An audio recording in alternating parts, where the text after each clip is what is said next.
Superstar គាត់មកខនសឺតជប់នេះឯខ្ញុំឆ្លេឆ្លារកទិញតុក្កតាចង់បញ្ជាក់ពីចិត្តគ្រប់ត្រតែខ្ញុំគ្មានប្រាក់ឲ្យធ្វើមិនទៅ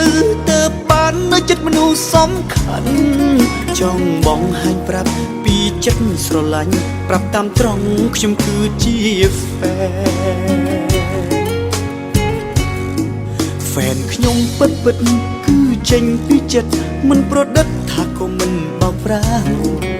ព្រោះខ្ញុំជាខ្មែរខ្ញុំគាំទ្រណាស់ដល់សិល្បៈមិនដែលខកខានរាល់ថ្ងៃខំធ្វើ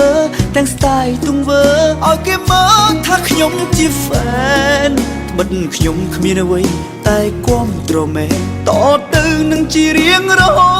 ត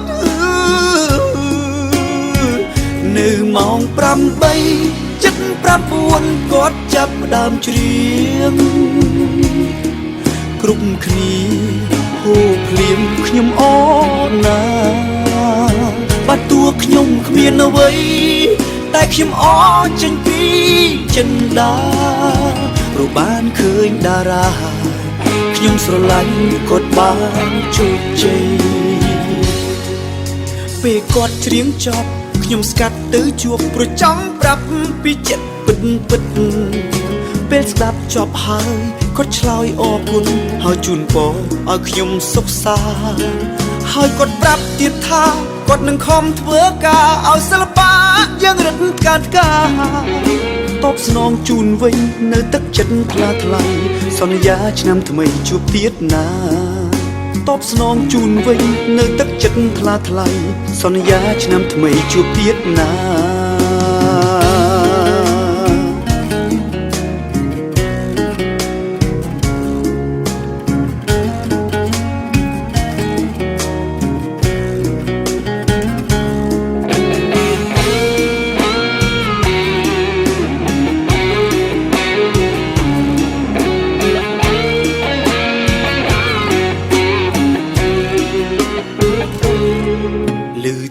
តារាជា Superstar គាត់មកខនសឺតជប់នេះ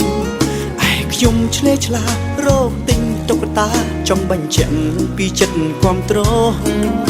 តែខ្ញុំគ្មានប្រាក់ឲ្យធ្វើមិនទៅបាននៅចិត្តមនុស្សសំខាន់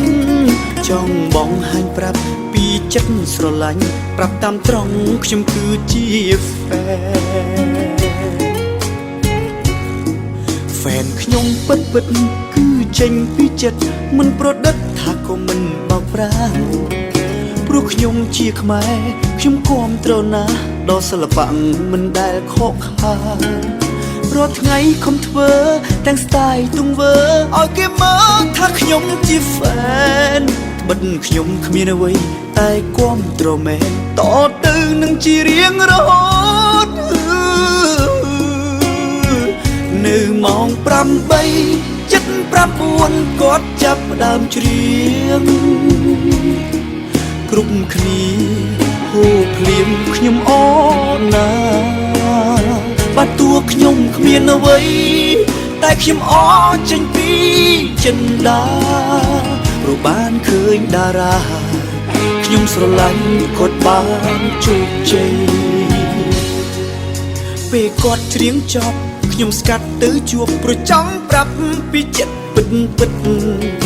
ពេលស្ដាប់ចប់ហើយគាត់ឆ្លើយអរគុណហើយជូនពរឲ្យខ្ញុំសុខសាន្តហើយគាត់ប្រាប់ទៀតថាគាត់នឹងខំធ្វើការឲ្យសិល្បៈយ៉ាងរឹតកាត់ការតបស្នងជូនវិញនៅទឹកចិត្តថ្លាថ្លៃសន្យាឆ្នាំថ្មីជួបទៀតណាតបស្នងជូនវិញនៅទឹកចិត្តថ្លាថ្លៃសន្យាឆ្នាំថ្មីជួបទៀតណា